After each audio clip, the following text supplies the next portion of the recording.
কোরবানি ঈদের বাকি আর 2 সপ্তাহ। ঠিক ঈদের আগেই পশ্চিমবঙ্গ রাজ্য সরকারের স্বরাষ্ট্র ও পার্বত্য বিষয়ক দপ্তর থেকে গবাদি পশু জবাইয়ের নিয়ম কঠোর করে একটি সংশোধিত গণবিজ্ঞপ্তি জারি করা হয়। বিজ্ঞপ্তিতে বলা হয়, দ্বৈত স্বাক্ষরযুক্ত সুস্থতার সনদ ছাড়া কোনো গবাদি পশু জবাই করা যাবে না। এমনকি কোরবানির পশুর বয়স কমপক্ষে 14 বছর হতে হবে। 1950 সালের পশ্চিমবঙ্গ পশু হত্যা নিয়ন্ত্রণ আইনকে কঠোরভাবে কার্যকর করতে বিধিনিষেধ আরোপ করা হয়েছে বলে জানায় কর্তৃপক্ষ।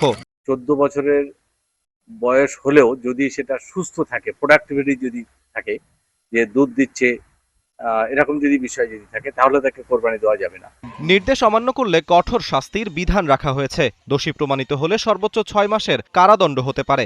পাশাপাশি 1000 রুপি পর্যন্ত জরিমানা কিংবা উভয় দণ্ডেই দণ্ডিত হতে পারেন। বলা হয়েছে, 1950 সালের সংশ্লিষ্ট আইনের আওতায় এ ধরনের অপরাধ আদালতে বিচারযোগ্য হিসেবে বিবেচিত হবে। এখন যে নতুন সরকার পশ্চিম বাংলা এসেছেন, উনি সার্কুলেশন জারি করেছেন যে 1950 যে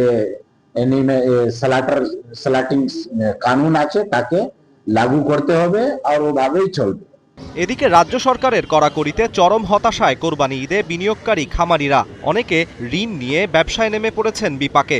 লোকসানের ভয়ে হতাশ অনেক খামারি উপায় খুঁজছেন ক্ষতি সামলানোর। এদিকে বিভিন্ন এলাকায় হাটগুলোতে গরু কেনাবেচা নিয়ে দোটানায় ক্রেতা বিক্রেতারা। সরকারের কঠোর বিধিনিষেধে আগ্রহ হারিয়েছেন অনেক ক্রেতা। আরাফাত ইসলাম, ৭১।